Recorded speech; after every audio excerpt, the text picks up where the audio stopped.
Welcome to the Human Insight Podcast, where we help you bridge the empathy gap and bring you valuable new insights and understanding on the most innovative ideas and trends shaping the future of business and customer experience. I'm Andy MacMillan, Chief Executive Officer at UserTesting, and I'm joined by my co-host, Janelle Estes, Chief Insights Officer. Today, we're excited to invite Mike Mackert, Director of the Center of Health Communication at the University of Texas at Austin, to the show. Well, thanks for joining us, Mike. We're excited to have you on the podcast. Janelle and I and the team at UserTesting have been engaged in a whole bunch of companies that are testing in and around both health messages, health-related messages, as you would imagine with the virus, and healthcare systems who are now dealing with this big surge in telemedicine. And we thought it'd be interesting to get a little bit of your perspective. So if you could take a moment, introduce yourself, and tell us a little bit about your background and your role at the University of Texas, Austin. Sure. So my name is Mike Mackert. I'm the director of the University of Texas at Austin Center for Health Communication. We're pretty unique. As far as we know, we're the only academic center in the country that is jointly shared by a college of communication and a medical school. So I'm actually faculty both in the Stan Richards School of Advertising and Public Relations, but then also population health at the med school. I often tell outsiders that don't exactly understand what we do that we're like a health advertising firm hiding at the university. We do projects with external partners, whether it be the state of Texas or MD Anderson, for CDC sometimes, to build and develop sort of health communication campaigns that include a mix kind of faculty, graduate students, and our internal staff team. That makes a tremendous amount of sense. How did that come about? Like, how did the idea at UT Austin come about to kind of have this initiative take place between these two different schools? Yeah, on the College of Communication side of campus for years, the previous dean had been hiring faculty who could do health communication work because it's some of the research in communication that is can be more funded by external partners. And so he was sort of building a health comm center without having the resources to have an official center yet. And then when the med school showed up and we got a big naming gift for the college, we had the chance to recruit. Our founding director is Jay Bernhardt, who used to run health marketing for the CDC. And he was the University of Florida when we stole him away. But he was only on campus for, I like to say, about 12 minutes before he became interim dean and then dean of the College of Communication. The growth that we've had is really honestly not what we would have expected. I think we thought our growth would come a lot from doing research projects funded by NIH and so on.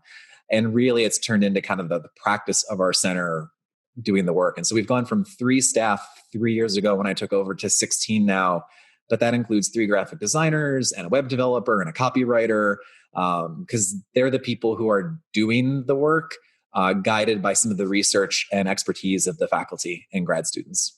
That's really interesting. And it feels like a trend we'll probably see happen at more colleges, because that certainly is in the middle of kind of this whole convergence of how people are interacting with healthcare and with medicine. It's very interesting. Full disclosure, you and I have known each other for a tremendously long time. We met at Michigan State when we were both undergraduates. Kind of interesting to think how long ago that was that we were playing hockey together and in East Lansing. And our careers really very different directions. I went very corporate, kind of into the tech world, you into academia. It's kind of interesting to think that we've converged now into speaking on a podcast about something that we're both working on so near and dear to what's happening with around the pandemic and COVID-19 and the kind of interest in people understanding health communication and how technology plays a role in that. So kind of fun that we have an opportunity to do that. Could you tell us a little bit about kind of what is health communication? Like when you talk about that or when you give a lecture talking about health communication, like what is it and why is it so important right now? Yeah. So when I talk about health comm, there's a standing slide in every single talk I give to any audience, which is a definition that we've adopted and used. And so we talk about health communication being both the science and the art of using communication to advance the health and well-being of people and populations. And so the part I always really hit hard is the science component, because whether my audience tends to be either people working in public health or medicine. And to a lot of those folks, they tend to think about communication as this soft, squishy skill that like you're good at, or maybe you had a good mentor, or maybe you're really outgoing and that means you're good at communication. And everyone in the audience knows at least one human in their life who is very outgoing and is not good at communicating. And so we talk about it being like, there's an evidence-based to health comm. I have a really good colleague who studies how do you break bad news to people? Like there's a best way to do it. She can train you in it. You can get better at it. And so when we started adopting evidence-based health communication, all these people in medicine and public health were like, oh, there's also a science to the thing that you do. And the people, the populations is the other part that I tend to spend an extra minute on, only because doctors tend to think of health comm as like patient provider communication. And people in public health think of it as like, don't do drugs campaigns they see on TV or something. And we think about it as kind of any level at which communication can happen. There are people affiliated with our center doing research in that. So yeah, sure, provider patient, but how do families talk about health? How do organizations use technology to communicate about health? Mobile apps, social media, mass media campaigns, kind of any level of communication, you can be thinking about how that can be done in support of people's health. So it must be a fascinating moment in time for you where all of a sudden every company in the world is doing messaging related to healthcare and related to comms and stuff you've been studying. So do you feel like the whole world is all of a sudden doing the things you've been talking about for so long? It's kind of funny. The day that UT officially shut down before spring break, there were a lot of people being like, so Center for Health Communication, hey, what are you guys going to do here? It's a lot of folks realized all of a sudden why things we'd been working on were really important. The other thing that I kept saying, and just will say on forever at this point, because people are like, what do we need to know right now about COVID-19? It's like, actually, there's a ton of stuff that we know about health comm that applies right now. Whether people are actually executing on that plan or that knowledge or not is a completely different story. But like the CDC has a really good manual for how to communicate during kind of a crisis and emergency situation. It was last updated a couple years ago. They don't need to update it right now. Like kind of the template is in place. What does make it harder is that it's a novel coronavirus. Like there's just stuff we don't know. And I think that's where some of the ambiguity and the hard part comes from is, 1 week it's like, should we be wiping off groceries or not? We don't know. And then the next week people studied how long does it live on aluminum versus plastic versus cardboard. And now all of a sudden we have a better answer there. And I think that's what's made communication really hard right now is even people who are smart and really well-intentioned and doing the best they can, like the knowledge they're talking about sometimes changes week to week because we know more than we did a week ago. And it makes it look like people don't know what they're talking about. But really, we're just learning new stuff every week right now. Yeah, it is interesting how fast things are moving. It's really challenging in our customer base who are corporate marketers because typically your corporate marketing message isn't changing on a daily or hourly basis as things shift. So it's been really interesting to watch people adjust to that and figure out how to react quickly on really important concepts about people's health, which again, if you're a corporate marketer, you probably don't get up every day a year ago thinking you're communicating something that is so critically important to people.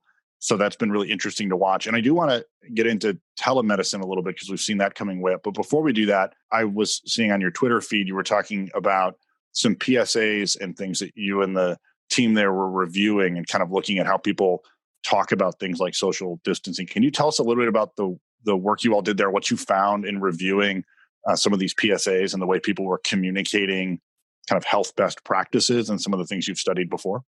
Yeah, one of the things that because everyone was sort of asking what we could do. And I knew immediately the answer wasn't producing our own, social distancing graphics and messages, because for everything that our center does, like our internal team is not the content expert. Like if we do a project related to opioid misuse in Texas, we get the right faculty from the med school of pharmacy, social work, nursing, and then pair that with the right kind of communication expertise. And then the staff team kind of makes it all go. And I mean, COVID, it's like we would need the COVID experts. Like that was clearly not kind of the right answer. And so what we wanted to do was find messages that we could find anywhere technically in the world, but like really focusing on the US, that were doing different things that were sort of putting into practice that evidence base of health comm and then trying to raise those up a little bit. Like I understand why every state health department, a billion counties, a million cities, I mean, there's so many people building their own social distancing graphics. I get why it's happening, but it's really frustrating that like there's probably some, random local city in Wyoming that has the best one in the country and no one's ever going to know about it because we don't have good systems to quickly test and then disseminate the ones that are the best. Like it's nonsense that like it's really frustrating right now that everyone's duplicating a lot of effort. And then sometimes you see ones that probably really aren't that great and some that are really good that nobody else knows about. And so we want to take the approach of being a little bit of a help spread the good stuff rather than create our own stuff. So when you're looking at the different PSAs that you're getting feedback on, how do you go about getting that feedback? One, and two, what are some of the things that you've learned in terms of what works well and what doesn't?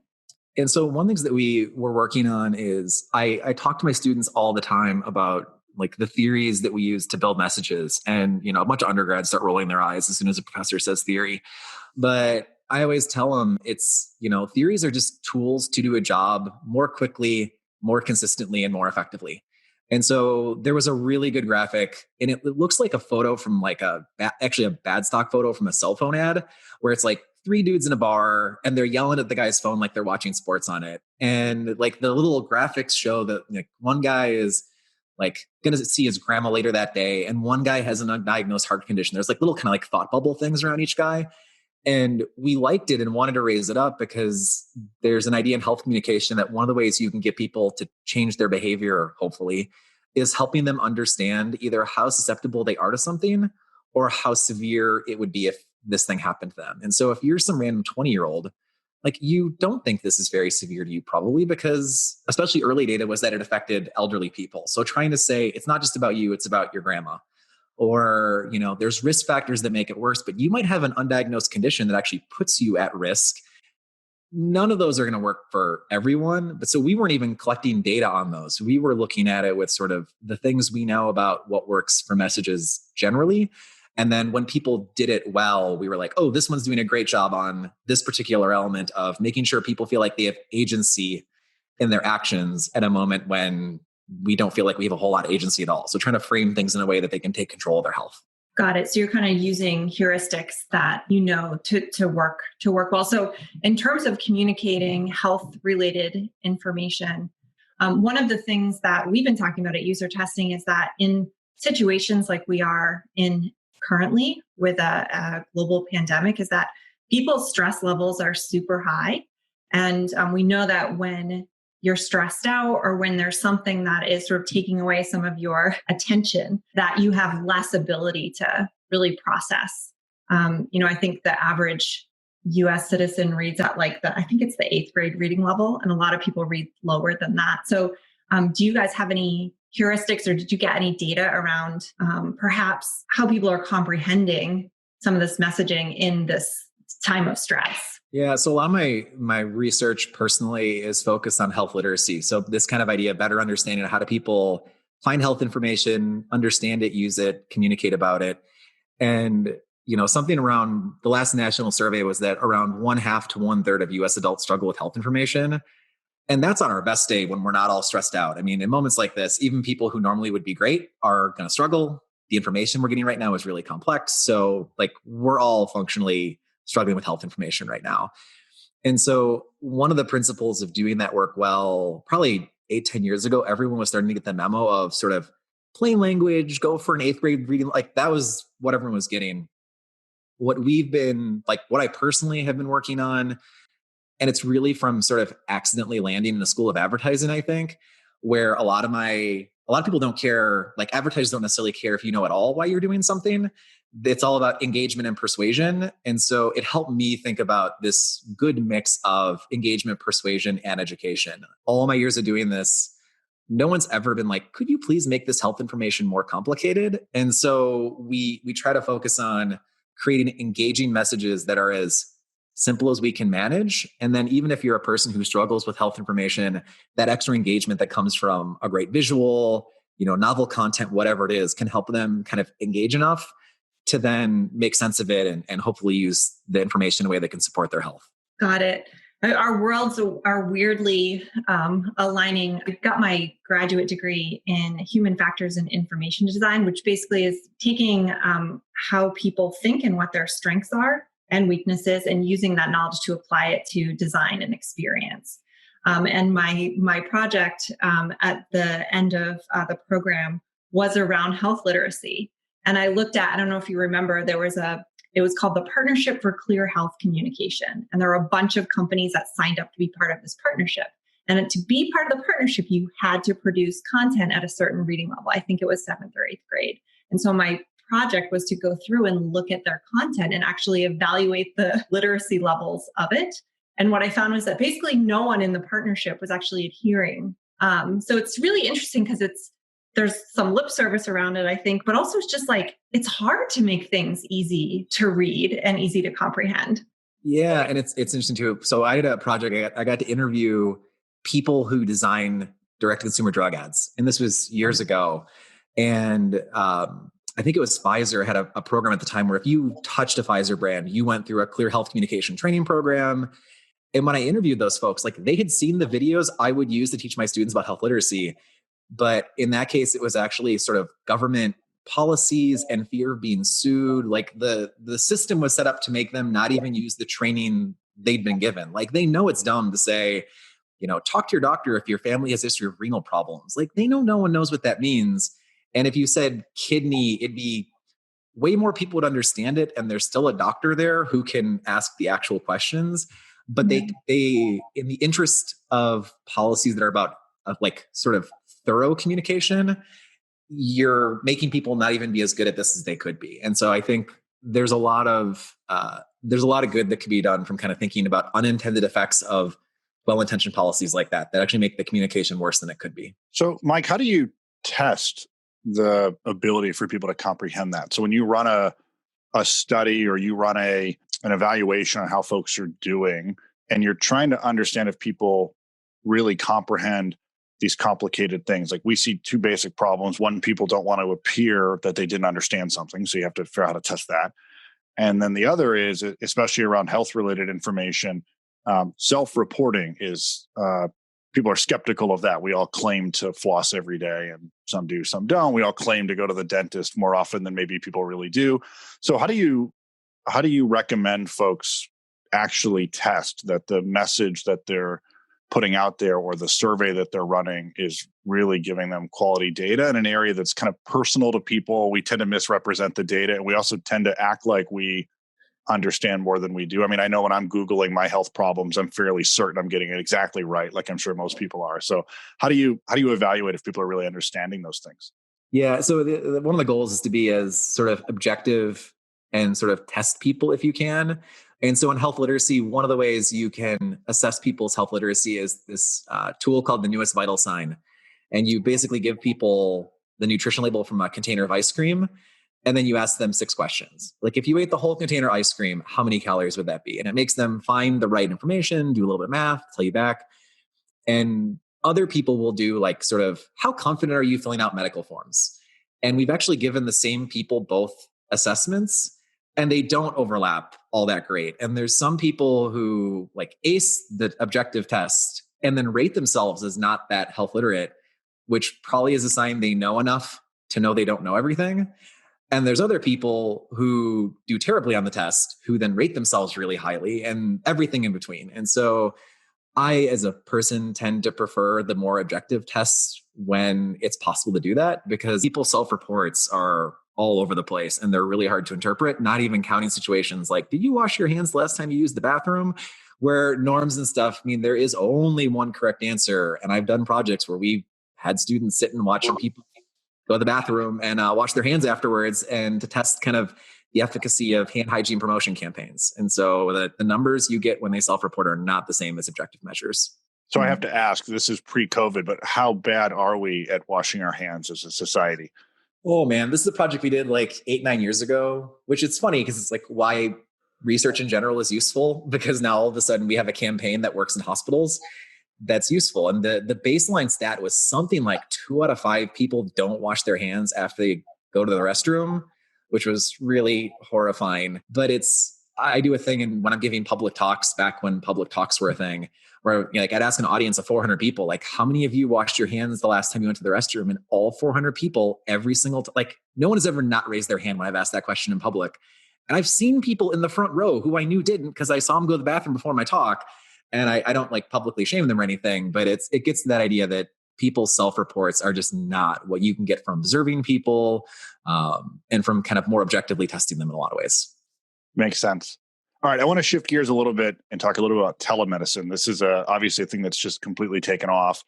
We've been doing it here at our house. I've got 3 kids running around. We're continuing to injure ourselves in light of the pandemic. So I've had telemedicine conversations with all kinds of folks about all kinds of different things. But I know, if I'm not mistaken, you did your PhD in and around telemedicine. So can you tell us a little bit about what that was like when you did your PhD? And then we can talk a little bit about what's changed in light of what's going on. Yeah, a few things have changed. The very first project I worked on was a telehospice project, and it was providing hospice care by video phone over like actual phone lines with little, 1.5 inch square video cameras to people across Michigan who were on hospice care. And I think people initially are like, how could you possibly provide hospice care by video phone? And it was never meant to replace in-person care. It was meant to be a supplement. And so people would end up seeing their hospice nurse 4 or 5 times a week instead of twice a week in person. And the nurses loved it because they got to see their patients more. The patients loved it because they got to see their providers more often. And there were also examples where it saved patients a lot of pain and suffering because a quick video call solved a problem that would have required a nurse to drive, 90 minutes to get to some rural patient. And so that was the project that was the first health comm thing I ever did. And I fell in love from the very first one because it was like a way that the work I was doing in school could really help people lead healthier lives or die with dignity. It was really meaningful and exciting. And when you dove into telemedicine initially, did you find that there was a spectrum of where it was most helpful? Is it kind of, general access to the quick things, which is kind of what we're all using it for right now, which is like, hey, my kid, bonked their head on something, and I talked to a doctor about it. If I remember correctly, at one point you were telling me about some work you were doing that was more about getting people access to specialists. This idea that, you can get really great care sometimes if you live near a big city, but maybe less so if you don't. I mean, do you find it really covers the whole spectrum, or is there an area you have found that really lends itself particularly well to telemedicine? In general, one thing we found pretty consistently was that actually providers were usually the main gatekeeper. Like providers knew and felt very strongly they would miss sort of the personal touch and connection with a patient, which I get. I mean, as a professor, professors feel like they can teach better in person than, via video too. And so that was a really consistent finding at the time. I think what's happening now is that for a long time, telemedicine advocates were like, it could be good for all kinds of things we're not using it for 2 months ago.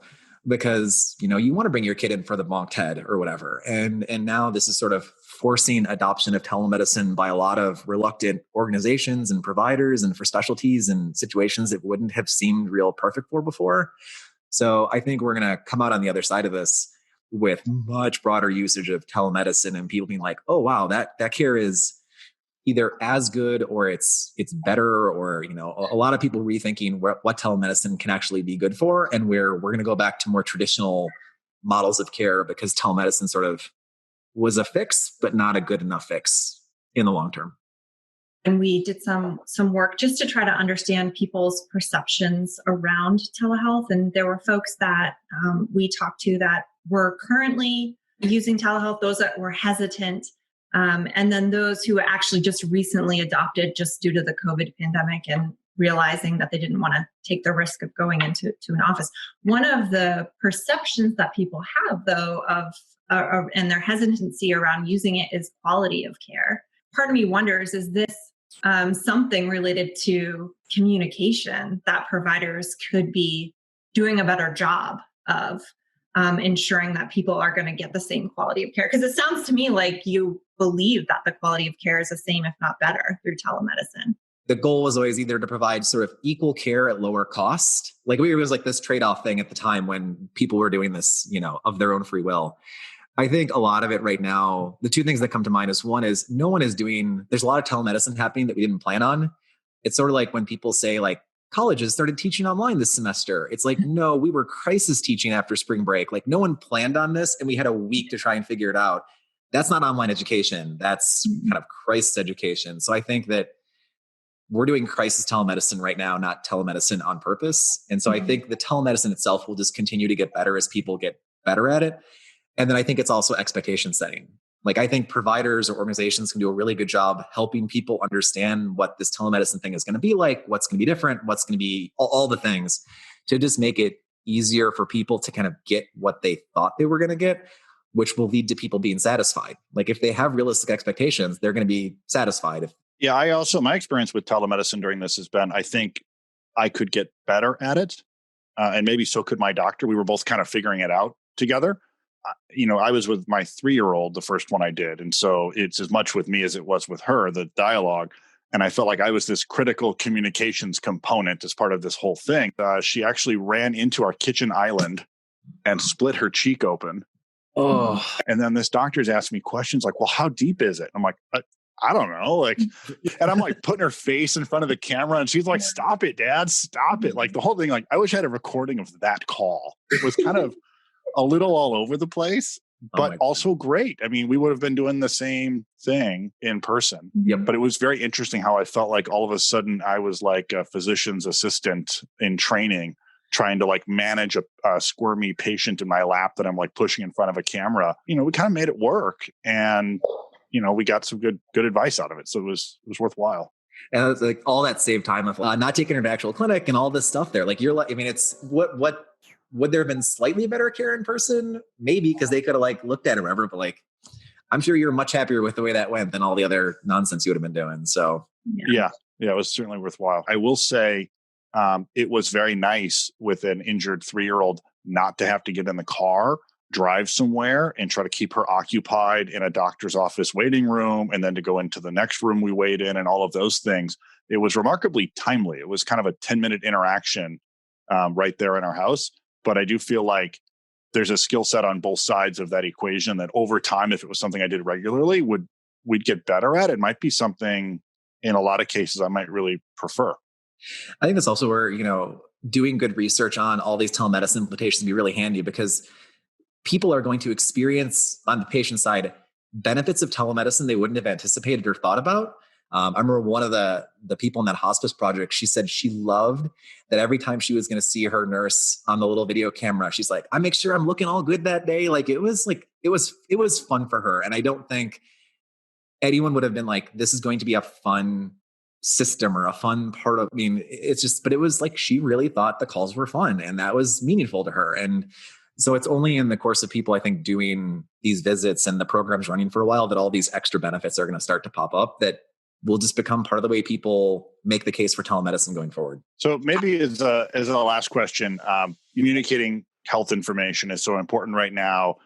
You've been studying it for a long time, but all of a sudden we're all doing more of it.